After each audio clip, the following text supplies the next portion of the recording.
बिस्मिल्लाहिर्रहमानिर्रहीम। नाज़रीन, आपने ये तो सुना होगा कि सबात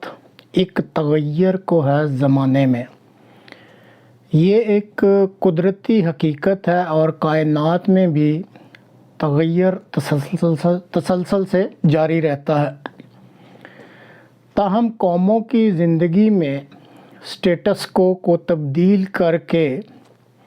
कोई तग़य्युर लाना जान जोखों का काम होता है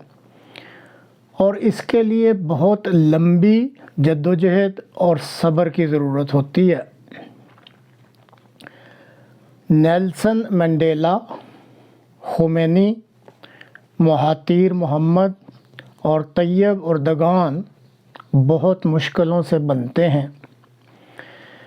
काश इमरान खान साहब ने अपने इक़्तिदार का अरसा शख्सियात पर इल्ज़ाम तराशी की बजाय बानिए पाकिस्तान के असूलों को इस मुल्क में नाफज करने पर ख़र्च किया होता तो आज तब्दीली की हवा जो वो चलाना चाहते हैं उसको चलाने में काफ़ी आसानी हो जाती। बहरहाल पेवस्ता रह शजर से उम्मीदें बहार रख, इसको ज़हन में रखते हुए इनकी शख्सियत से उम्मीद तो रखी जा सकती है कि कम अज़ कम तब्दीली की बात तो कर रहे हैं। मंसूबा बंदी के तहत इंतखाबात में धांधली को रोकने और इसका सद्देबाब करने के लिए उन्हें बहादुर और मुखलिस कारकुनान की एक बहुत बड़ी तादाद की ज़रूरत पड़ेगी और उम्मीद है कि वो इस पे काम कर रहे होंगे। कौम में वडेरों, जागीरदारों और ताकतवरों की अजारादारी कायम रखने की खातिर अब कुछ और जाल भी बिछाए जा रहे हैं, जिसमें एक जाल के ज़रिए असद उमर साहब जो कि एक जनरल के बेटे हैं और शाह महमूद कुरैशी साहब जो जद्दी पुश्ती वडेरे और गद्दी नशीन हैं, उनको जाल में फंसाने के लिए मंसूबाबंदी की जा रही है ताकि किसी तरह वो एक स्पेशल पार्लिमानी कमेटी के इजलास में तहरीक इंसाफ की तरफ से शामिल हो सकें और इस इजलास में चीफ़ ऑफ डिफेंस स्टाफ की असामी निकाली जा सके और फिर इस पर किसी ख़ास शख्सियत की तैनाती की जा सके। नाज़रीन, इस वक्त तक दुनिया में दिफाई अफवाज में chairman joint chief of staff committee यानी CJCSC का कॉन्सेप्ट है या चीफ़ ऑफ डिफेंस स्टाफ का। पाकिस्तान में 1976 में भुट्टो साहब ने CJCSC का कॉन्सेप्ट लागू किया था। ताहम मद्देनज़र रहे कि ये जो तकर्री होती है या ये जो पोस्ट है ये सेरेमोनियल सी ही होती है और इस पोस्ट को होल्ड करने वाले के पास फ़ौज का कोई इंतज़ामी इख्तियार नहीं होता। हमारे हमसाया मुल्क भारत में मोदी साहब ने अपने एक मंजूर नज़र के लिए CDS की एक पोस्ट पैदा करके जनरल रावत साहब को फ़िट कर दिया था। अलबत्ता वो हादसा का शिकार हो गए और उसके बाद से अब तक इस पोस्ट पर कोई दूसरा मुकर्रर नहीं किया जा सका। असल मसला ये होता है कि तीनों अफवाज के जो चीफ़ होते हैं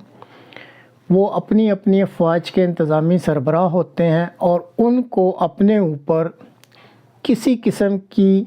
ताकत देकर किसी इख्तियार वाले शख्स को अगर जॉइंट चीफ़ ऑफ स्टाफ या defence of staff chief of defence staff लगा दिया जाए तो इस चीज़ को वो कतई पसंद नहीं करते। अब पाकिस्तान में पहले से ही जॉइंट चीफ़ ऑफ स्टाफ मौजूद हैं तो समझ नहीं आ रही कि ये चीफ़ ऑफ डिफेंस स्टाफ का शोशा क्यों छोड़ दिया गया है, क्योंकि ये तो एक सेरेमोनियल पोस्ट होगी और इसका कोई फ़ायदा बज़ाहिर नज़र तो नहीं आता। لیکن ایک شک سا پڑتا ہے کہ غالباً اس بحث و مباحثہ یا ایک نیا شوشہ چھوڑ دینے کے پیچھے کوئی اور مقصد کار فرما ہو، جس میں بہت ممکن ہے کہ جو موجودہ بادشاہ صاحب ہیں انہوں نے اپنی ایکسٹینشن کے لیے کوئی جال بچھایا ہو۔ اب رہ گئے عمران خان صاحب، تو ان کو اس وقت انتخاب میں دھاندلی کو روکنے، دیہاتی ووٹروں میں شعور پیدا کرنے اور عوام کو ووٹ ڈالنے کے لیے باہر نکالنے کے ساتھ ساتھ اب اپنے قریبی رفقائے کار کی تبدیلی محبت پر بھی نظر رکھنی پڑے گی، تاکہ وہ کہیں پی ٹی آئی کے نام سے اس چیف آف ڈیفنس سٹاف جو ہے اس کے پردے میں وہ اس پارلیمانی اسپیشل کمیٹی میں شریک نہ ہو جائیں، تو ان کو ہوشیار رہنا پڑے گا۔ میں کوئی خدا نخواستہ کسی کی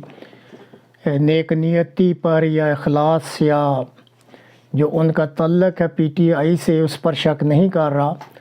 لیکن ناظرین آپ کو پتہ ہے اس ملک میں سب کچھ ہوتا ہے، اور جیسے ابھی وضاحت کی ہے کہ اسد عمر صاحب ایک جنرل صاحب کا جنرل کے بیٹے ہیں، اور شاہ محمود قریشی صاحب خود ایک جاگیردار اور وڈیرے ہیں، تو ان کا جو ہوتا ہے وہ سب کا جو نقطہ نظر ہوتا ہے، جو طاقتور ہوتے ہیں یا جو وڈیرے یا جاگیردار ہوتے ہیں، ان سب کے جو انٹرسٹ ہیں وہ آپس میں ملتے جلتے ہوتے ہیں، اس لیے عمران خان صاحب کو احتیاط کرنی پڑے گی۔ اب جیسے شروع میں بھی کہا تھا کہ ملک کے موجودہ سٹیٹس کو جو کہ دولت مندوں اور طاقتوروں کو ہر قسم کی سہولت اور اختیارات دیتا ہے، تبدیل کرنا آسان کام نہیں ہوگا۔ اب یہ جو اس وقت سٹیٹس کو موجود ہے، اس کو برقرار رکھنے کے لیے سول اور فوجی شرافی آپس میں گٹھ جوڑ کرنے کے لیے کسی بھی حد تک جا سکتی ہے، اور اس کا ہم روز مشاہدہ کر رہے ہیں۔ اب ماضی بعید اور ماضی قریب کے حالات تو یہی بتاتے ہیں کہ آسانی سے کچھ تبدیل نہیں ہونے والا،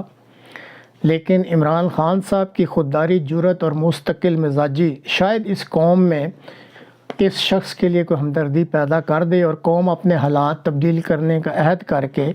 اپنے حقوق کو حاصل کرنے کے لیے قربانی دینے کے لیے تیار ہو جائے۔ اب یہ سارا کچھ اس قوم پر منحصر ہے